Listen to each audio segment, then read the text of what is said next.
Abafra mu na adwona nyimre eba no ndu kasebo so ene ukwada anyimre yatena se kasebo sanso na komotwetwe breso ebeso na yedi amawona yatena se se edi mu akote ebi enese oda woni ekire gaman court bata na Supreme Court ekire se de mrashibedwa chamini kaye efa eye mrashibedwafo enan bi hono nsem no wabo ede atoegu Ghana Penny His Excellency Nana Addo Dankwa Akufo Addo ene odene ntoabo akopim ahafo mantemu sanso na Ghana Penny abedi echo no na tu franka de ma MPP amanyoko no Dr. Raji Mamudu Baomi achese a police for ye betoaba na afia bato no muyo modwuma se de sene fata sene be ya ye beto bewie no asomdwe ebeba Ghana Penny Dada His Excellency John Dramani Mahama ene wakasa atre Dr. Mahmoud Baumia otu franka ama MPP amanyoko ne se onhwe no nya keji nyoma na oye no na questions enum e de amano no onhwe no ya no ense mikawe hu ne de brem se nwime no ndu bremu kase bo sanso de breso e betena se ne Supreme Court nso waka area fa Ghana mrashibedwa no ho ne kwan a oman yamamra ne yetoto no e de akọ nanim because nwime afi ne wadi fia this way chocolate drink onya bi no ebo apa sanse Ghana cocoa crojin ne de aye mo ahoden ahyew Uma etise de wadi mfo pepe sanse etise duane pepe onoma emo ahode sanse nsu especially mineral water nsu ye papa ebebo ahonem duane na akoso yi ye de semba eyeme anim ado mene Kwame Osu Ediomi afi yemo enransem na yedan ye ni ede akire oman court batan Supreme Court ne omo etena ase ehwe ensem a ewo mrashibedwam se amamra eye article 97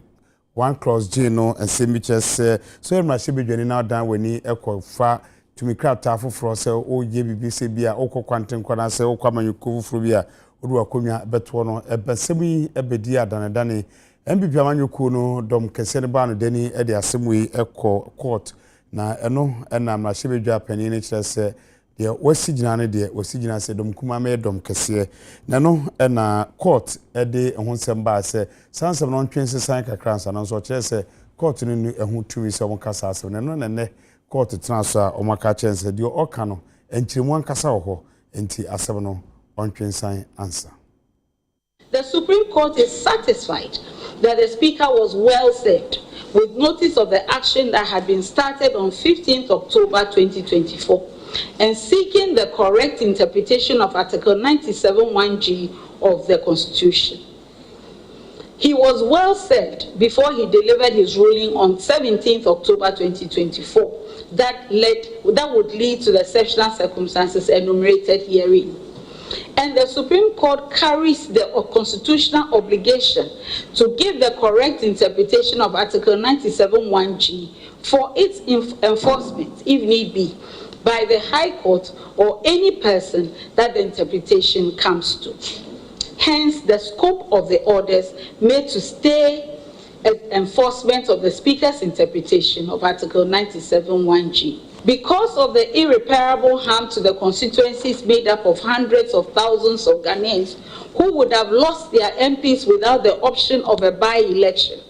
and the irreparable harm to the MPs who would have lost their seats in Parliament in these last few weeks to the 7th December elections, if the meaning put on Article 97(1)(g) by the Speaker was enforced without a clear determination of the disputes around it,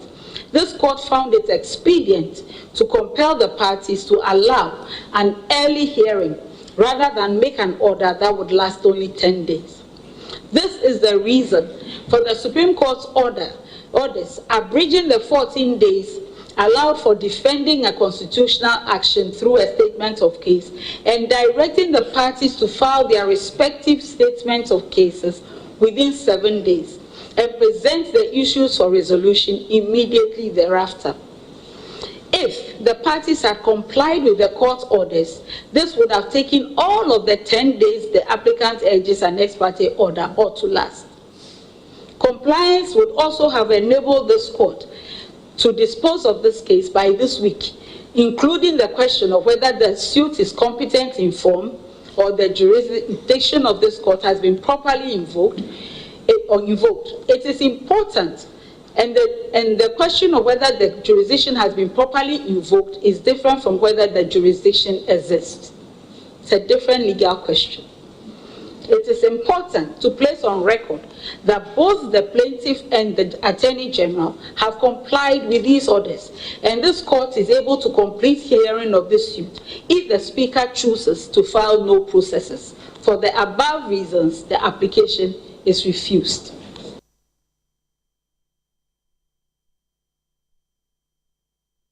Ghana Wampani His Excellency Nana Addo Dankwa Akufo-Addo enei papai esintuabom akopiem o ahafomantemu eho ena one Ghana fo akoka se ohwe Ghana fo hwe nyuma pa MPP aban no aye enkanka ebini se enei Regional Coordinating Council officer omasi ne foforo kra ya aka ho bi ama no ebebia no apa ho ntoma no omohwe san nyuma pa omaye na omonto aba no ema MPP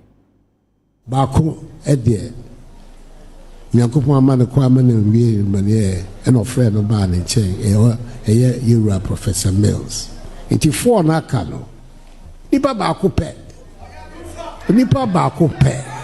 full review wa ba be ka Rollins Kufo enemy so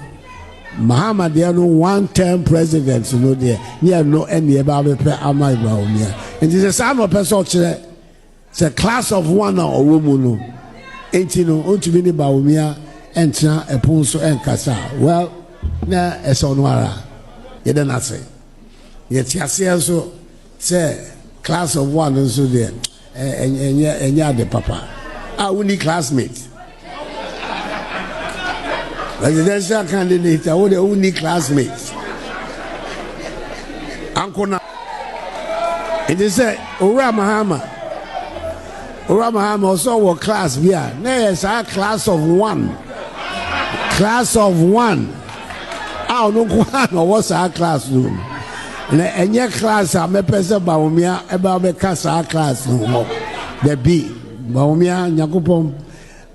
and Maquine, or Froco, 7th January, or better was review. I do show boy, I do guy, I do pray mine. Yenim do Timmy Yamaye. Inti nurses for students nurses we so wa hwemu woni mu pa inti e de vote ni de number 1 kwa na e ko ba wo me yenim se de ye ya na na ado be ye maaye no enu ano no so beto aso ontimi na adaaye inti yen so do ye wo ho ma ne pa enya no a enya alawa na anka clinical sanke ye koyi ki entimi nko ye ko ye ba etibi de bi ya transportation ye de yakọ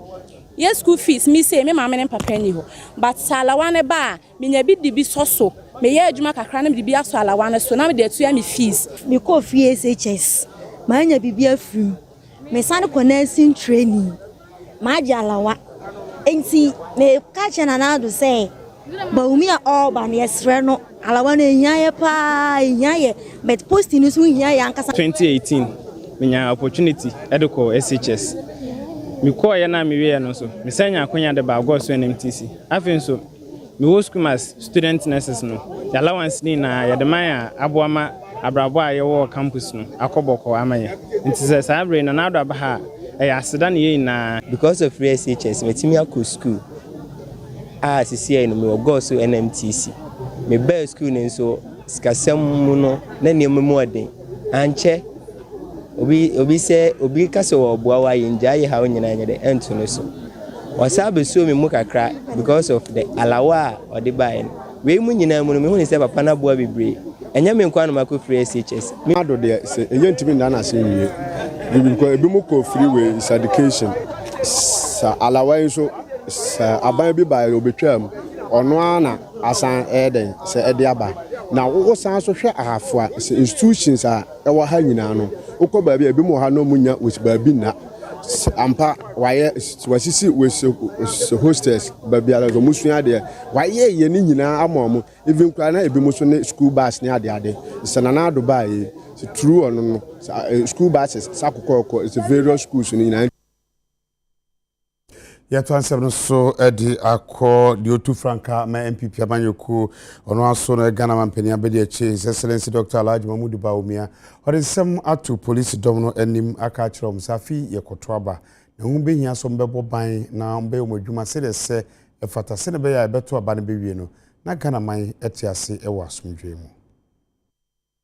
Dr. Mahmoud Baumia editudwa ebrana graduation ceremony ekoso ama 53rd cadet officers ya wonum begentete ewo National Police Training School ya ewo Enkran hanom. Dr. Baumia esan de to aposifo ya wonum abamu na fe obedu onjuma besom oman se ebra wonum pass out won hwe se wonjumadi a wodie no ebenam ra kwa so na gina wonum adwuma enhyehye so. Wo san de to edwa se eyade a Ghana ban na nadodanko akufuado ene Dr. Baumia won mamamu a wo bu no wo hwe se wo beyi famu die bia e de aboa mansakraye atumi aba wonjumadi a wodi mu. Government has provided 630 new housing units in Accra, 720 new vehicles, 5,150 motorbikes, and 4 ultra-modern bricks police stations, one of which I commissioned in Kwehu Asa, Kraka, earlier this year. We've also provided 2 new regional police headquarters office complexes completed in Wa and Kaswa. In addition to these projects, government has supported the police to create 8 additional police regions, bringing the total police regions to 25. The setting up of the Police Emergency Medical Intervention Fund with seed money of $1 million aimed at providing emergency medical attention anywhere in the world for any police officer in such need has also been established. Since 1992, we have succeeded in organizing election after election, and this year's election will be no different. We as a nation have become good at it. With the police at the center of our election security task force, we are assured of a successful 2024 general election. However, we must not be complacent and rest on our previous achievements, for every election presents its own nuanced situation. We are, however, confident of the professionalism of the police. You have done it before, and we are counting on you to do it again. By maintaining high professional standards in the discharge of your duties, you are setting the perfect tone for the nation to follow in delivering a peaceful and incident-free general election.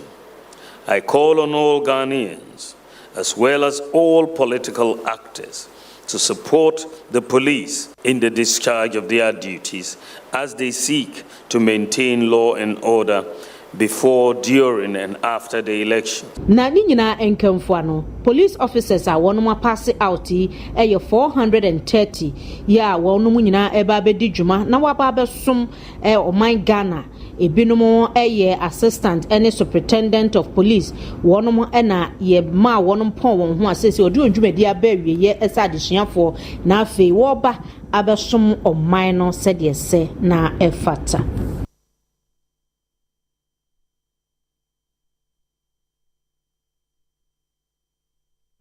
Ghana man penny that His Excellency John Dramani Mahama ene ntuabum eno ama wakasa atre Ghana man penny abedi che ya sabri ono ene tu franka ama MPP anyomu amanyuku ne Dr. Mahmoud Baumia wakasa atre ne se onjai keji nyoma na oye no na nsemfo enum a ode ama no so onyi ano enkanka de fa economy no onhwe no onyi ano. We used to learn what they call nursery rhymes. And that one, you just have to learn it by heart. Even when you are sleeping, you should be able to repeat it. So if you remember, Ba Ba, black sheep, have you any wool? Then we had Humpty Dumpty sat on a wall. Humpty Dumpty had a great fall. Those nursery rhymes. I woke up this morning and I saw 50 questions to me. It looks like our vice president has just learned those things in the 50 questions the way we used to learn Baba, black sheep, Humpty Dumpty sat on the wall. Because I asked you 5 simple questions on the economy, that's all. Simple questions that Ghanaians want you to answer. You go and respond with how many compost plants, how many compost plants did you build, how many this did you build. That is not what the issue is in Ghana today. Let me take you down memory lane.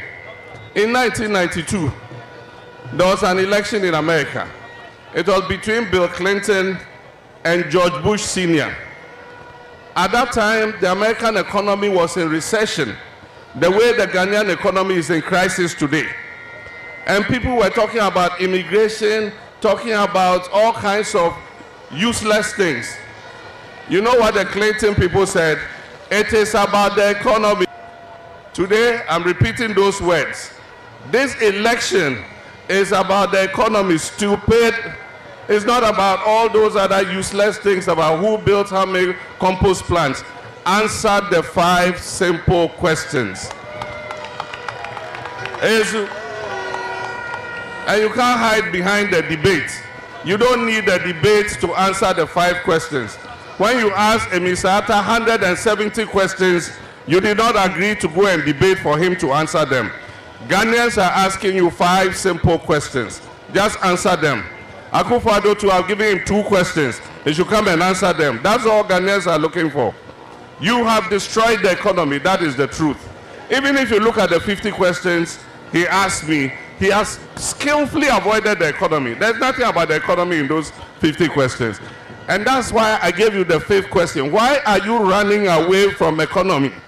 Because you were brought in to fix the economy. The economy is in a terrible state. Just answer the 5 questions I have asked you on behalf of the people of Ghana. Simple. Yet one seven so near call also for Oshe Nkitadie hu ensem so Honorable Esla Owusu Ekufu edensem bi atudwa se omode hihye bia ba ye skills a ebeboa na emebunu yuma ho nsem atumi akoyie enum emebunu makomako mpem enwotwe ene ahanum ena eboa omotumi enya adwuma. Mesin hihye na ye ni nyina enye by accident. Ye building and digital economy. Ye sikasɛm a ye de abefu computer nimdeɛ digitalization ɛhyɛ ekna. Wiase afa na nyina ekuo batan aye nhwehwɛmu a ɛkyerɛ sɛ odi network kɔ high speed connectivity kɔ baabia ɛma wo economy no emutre by 1.2 to 1.5%. Wo GDP no increasing by 1.2 to 1.5%. Into ye focus on digitalization ebeboa ye GDP growth no. Tia no ye deliberate attempts ye ebeboa ye sikasem ewo memu ha. Enti anya accident say Dr. Baumia digitalization esna niso a oboa na ya hyemu ekna osi oba eno de o ma yempo niam watumi aye bebre e-pharmacy nansan aye citizen app na obetumi the phone afaka ye de ya ma taxi drivers ye local taxi drivers kra etumi ene trotro use app ni bi de abo wombra ene drones de nuro ekọ miamia horo a ka enko eni moja eni niam aye hia ni nyina ya digitalization. Enti etumi ye ni nyina eboa ye mbambo eboa ye nsikasem eboa ya pomuden eboa ya disua American Knowledge and Skills Bank ya ye hu ena school nkwala ate dem omukọ online na ni omu hie bia won textbooks nyina eguso enti enya afa na akọ teacher ni bi chew na watuaka ama na baabeye even on sa platform ne kra omu wo chat group a teacher ni betumi afre class omunyina study groups on betumi aye wo ho wa betumi aye wo ahwe wo pass marks pass questions aye ensohwe no amake amaw ebe make amaw baby a wutosin wa kire wo se ukọ ha aha na weakness wo ko ha resources wo ho a obetumi asua na usinto no asolve amaw ti sa hyehyɛ a ye nyina eboa yen sikasem enhyehyɛ eboa yadesua eboa yapomuden eboa yedwadie eboa enyuma ahoro a yeye ministry no anywhere bang hay wadwuma omoma e sika na ede training babru for ne omo a sebe omunni adwuma there's so much many adwuma be score is skills for job time area man because in him say we are between any adwuma target say e benya nipa 8,500 by the end of the program but they say I started phase 1 I think say phase 1 be run to the end of the year until we are hoping to start the phase 2 after Christmas not just say and also area to us so obibia o hia adwuma ebia oyejuma but the skills no emunti papa obetumi aba digital skills no emunti obetumi ama wachenye ejuma from ebia de oye ne de akonya digital ejuma ebinum so omo eni ejuma kra unemployed omo ho na ye ma no titiri ma na chese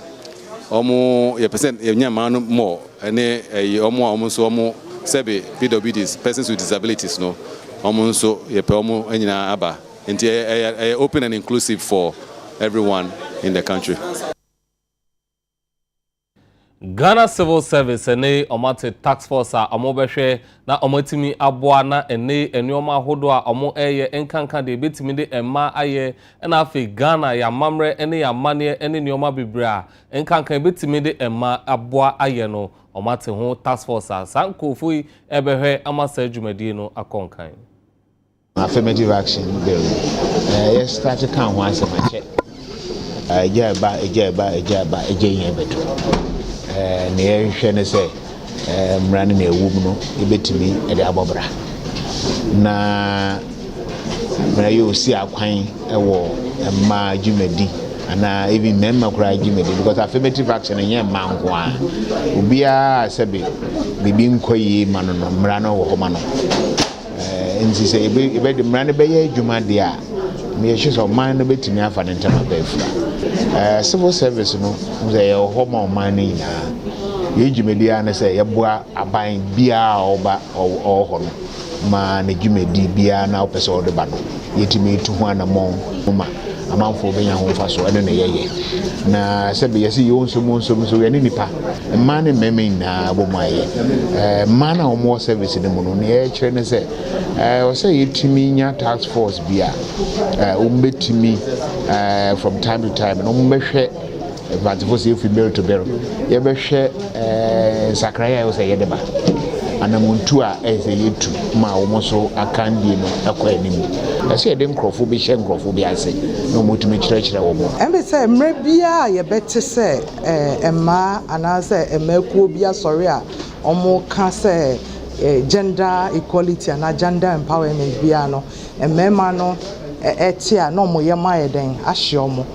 eni na kosi se omo fo se bia emma de omo post kakra bia na bibisa ahantan ne ahomaso nti no no maka emema ene omo yonko emma e de ahye enso ntisa dodo na yen hu yen adwuma mu wo emerging public leaders of Ghana ne de yen de adwuma mu no ye hu se emma no odi adwuma shom nsa omo de ahonden foforo bi ene ayamhyehye ene de ye se adwuma no adentra adekwanti omo ye ne sa ne kire se omo tumu se emmema ne bebre na aye adwuma ne bi aba besi se mre ya Ghana afa ne ntoma pa aiden efra nti se manso yanso yenya opportunity a ende na ye omo se yen free fie ne yen bra mbeboa endom adwumam ahodo ne yen adwuma de a e wo se yetume aiden approve yenself sa inauguration ye na ye de committee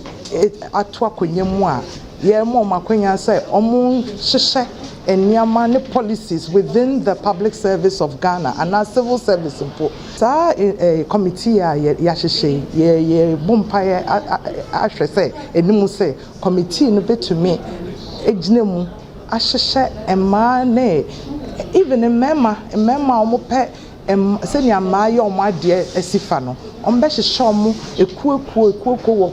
departments and ministries bia near to me ama women aiden arise kakra e dia ka ho yebeda ne ho age aboafo nkrato ba animado se de odi kan editu dwa no ɔne mpanyinfoɔ bɛtena ase na ɔmo de nkɔmmɔtwetwe no ato amo so na nei Supreme Court animado nsɛm akɔso papa wohwɛ Ghana yamamu ne yamamra sɛ de nneɛma si ɛkɔ na ɛbɛyɛ ni Isaac Ebeka ne say President Kufuor ka se mi chem na no pana me kan o se na me ye interview with Cape Swedro Agrek ona na me bisa na Ghana be bie no se crash e o so yenyini o yenyini yo nti kakra you see me de ebi is a job for you bi se 8th parliament we e di Ghana hwammo ba ye nuru ha ye mra no ye ntumi ye nsakrae wo nyoma bi mu no kredie na wo se ye de ye ijai party sem ni hu se no kredie ye atoa ma enchire madach me no pene nyame ba de ekoso no de me gidi se ye koye nim na mamra no se ibe baso a na me ka se yen kai se there will be a point a party ba ko benya parliament numbers no na party ba ko so nya president eno so yemi se ehun se emra no so ebe ko ne se papa ebetumi asi ti emfa no kredie mum ne yenhyehe nto for dachi wa America o ma kosa transition mu a abede still na no Donald Trump ekoye dede e wo court o ni nyina ye mranda dachi na ye asenda ho ti emu yemfa no kredie nye na enye nsenda ho for dachi ene ya aman no ye chichire koye ne mum ye koye ne party sem se me wo party we me wo se me ya den kwa me party de na me nye no kremu a ene ye problem man de ni do ebe din because ene kran komotwetwe abatwetwe woni party for na ebe me party for na betwetwe fine but me ka mo hwe enhyehyɛ no so se parliament okay se ministers se judiciary judges no yemfa to ne kwan mu a ngika wa bia ni se na be ye koye nim no ebe ye wansem for na mo ebe se me de me na me wo so ntime ni sei me so me na me wo so me ni sei a eno no be chia de no yemfa no kredie yemfa to fine because the American me bomb price that be say party ba ko benya president na ba ko nya parliament ni ahwe de enso ebekọ which ebetumi asi yeah esi a ebe ne den ebetumi asi because we say nya party a majority and minority nsunsun edem no ketwa bi e ma nipa ba ko free parliament ana asama na say possible say the all can so ebetumi asi we dey say ma hodo say we ye to wie na bi a oba ko nya parliament bi wonya bi a say oba wonya ba bia 145 and 150 no ba ko so na bia 130 baby na president no so akwa kudi aha ebe ne den na chese Ghana be ye de say he ne su ne ye ne ye no pe we dey sama hold on ani mado ne mpanyfo betra say na omode nkomotwetwe no ato amoso mesro men ko ba bia Supreme Court asem no tie mu ye na tie se de nkomotwetwe no besi akọ esan say oma e kyekere no me no ena yibetimi aboa ama Ghana etimi enyini abeye omai krabehwe ye twa ho sima ye ba animado de nkomotwetwe no ebeto amoso